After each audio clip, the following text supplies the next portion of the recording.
My name is Emma Cager Robinson. I am the Director of Communications with Highlander Center. We are at the Dana A. Dorsey House in the Historic Overtown neighborhood.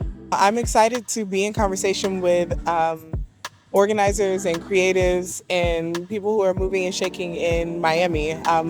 This community, Overtown, has been extremely welcoming, and it is really cool to witness people putting together such a vibrant Black space.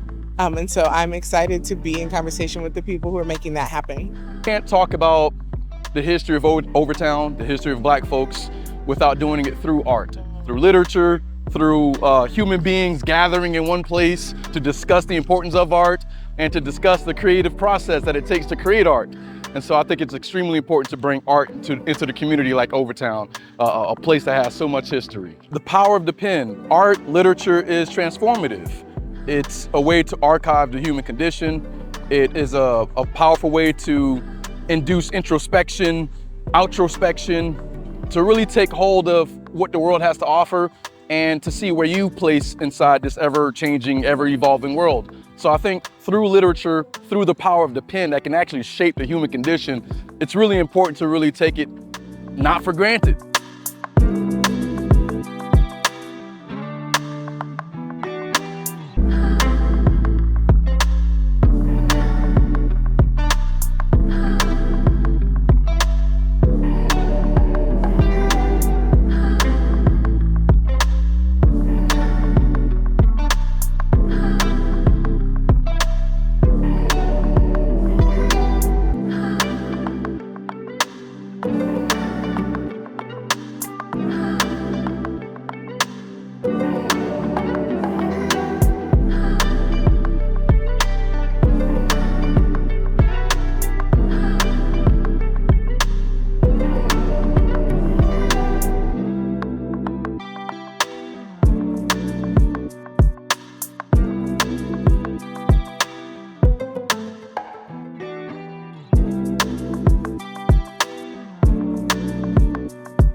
What I think is beautiful about poetry is that poetry evolves with the person. And as I evolved in that expression journey, I just realized that it was something that I could always have with me and can be a part of me. And ultimately, then I started sharing it with people. And then people started to realize that they can share it with others. Because poetry can sometimes be something that's very much that happens behind closed doors. And that's okay. But also there's some real powerful things that people express through poetry that might connect with someone else and might basically bring them out of darkness. You need to have a sense of humanity whenever you're covering these different communities, because mental health isn't a discussion that you're typically having in your family, household. Men in particular, right? We're taught to man up and not really express ourselves in a way that's conducive to yourself and to the people that you surround yourself with. And so I think his story touches on that humanity. I'm also Haitian American as well. My mom said me, Haitian refugees who came here by boat alongside the Cubans in the early 80s. And so I'm a journalist who is of the community. And I love speaking with artists like these folks on the panel who are also of the community and can speak in a way that is authentic, true to themselves, and true to the history of South Florida. We deliver messages with our creativity, with our artistry. Right? And through my medium, you have to be honest, right? That, obviously as artists, we control how the audience, you guys consume the art. We control what we want you to pay attention to first, right? And then all the other details. But we have to be honest within ourselves in order to create that experience. I really believe in that like mantra that it is our responsibility to make revolution irresistible. I think that that's like true from the small trifles that you give people in tote bags to the materials that people take with them when they are like continuing the education experience outside of your like grasp. We have to be really intentional about what it is that we give people to look at that is supposed to represent our organizations.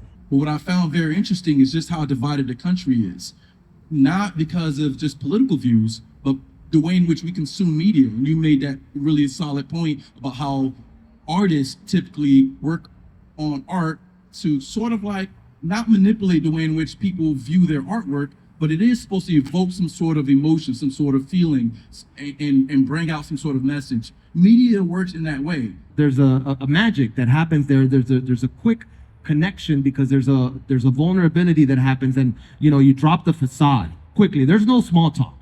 Nobody's asking like what your job is, and like they're talking about some real deep things, and I think that's kind of the way that we've been able to use social media and the digital to bring people into a space where they're meeting and talking to each other. If we are really intentional about creating a social culture that is like rooted in us really seeing each other's humanity, learning together, and like being intentional about growing together, growing deeper with each other, like I think that's incredibly important, like meaningful work, third space activation, but also just like community space, because for most organizations, for most folks who are doing social justice work in general, the issue is space.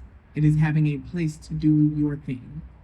So if you're creating intentional space, it's like actually deeply, deeply powerful. Art is essentially an archival tool. You need art to establish an understanding of the history that we all belong to, the human condition, and how it shapes us and how we shape history itself. And we live in a state where we were banning books at some point, and once you start doing that, you start losing yourself in a mass way. And I think art is always a means or tool to change the way in which we see the world and how we view ourselves constantly. Again, we're not just like this molecular device that just stays in one place. We're also constantly changing, and so is art. The use of art, because it is an honest form of communication, right, is more powerful than we give it credit for, right? Think about the last really good movie you watched. What's the last really good book you read, and how that influenced you as an adult and as a creative. We're all a part of this ecosystem that keeps going, right? So we're influencing those that we're not aware are watching us in our grind. I had a handful of kids come up to me in a convention. I think it was at a SuperCon in Miami Beach, and I had a kid that I've never met before, but follows me all over social media, has been in my live streams, and he's like, I've been following you for years, and I want to say that you inspire me. And that made my weekend. You know what I'm saying? To know that like we were able to influence one person in a positive way by just staying on your grind and showing up.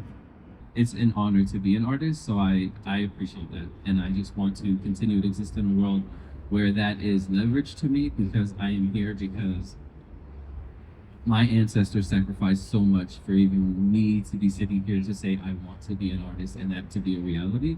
So I really just want to move in that purpose as long as I can. Got it? Thank you so much. I would say build community instead of getting a job in social justice. You can be more effective learning the names of 5 of your neighbors than I can be as someone who works in social justice, because that's more meaningful. That actually matters. This is Kenny Calderon of Wilding Studios. I'm here coming live from Dorsey House. We just had the Power of the Pen panel, and it was a beautiful experience. being able to share that experience with other creators from different social spaces is rewarding. I wish this level of creativity on everyone. How you doing? I'm Sten Garcia. I'm the founder of the Miami Poetry Club. I also serve as the culture director. And we're at DA Dorsey's house, and we just finished up a panel that really talked about how artists deal with day-to-day struggles, challenges in expressing their art, and really how art and media and today's culture intertwine together. So I think the event went really well. The panelists were incredible. The questions were great. And there was a lot of good conversation. My name is Edson Jean. I am a writer, director, and actor, and I participated in the event tonight titled Power of the Pen. It was a wonderful opportunity to collaborate with familiar collaborators in Miami, MUCE, the Arts and Entertainment District. And I think it was a wonderful opportunity to sort of unpack some of the many layers of existing as an artist in Miami and in other areas. And I really appreciated the questions that were shared with us from the moderator, Wills Felin. And yeah, I was just happy to be here. It's a great vibe. It's good energy. There's food. It's a great opportunity to sort of be just slightly off the beaten path of Art Basel. Happy to be here and excited to see more art throughout the weekend. The event, like, this is a MUCE event, and it was presented by Miami Arts and Entertainment Council. But MUCE know how to do it. They put on great events. It was engaging. It was inspiring. We had the food going. By Chef Chaz of Drinks on Me 305. We had the drinks flowing. The people were engaged. It was phenomenal. Great people, meaningful conversations. I like to be part of events where people could learn and get something from.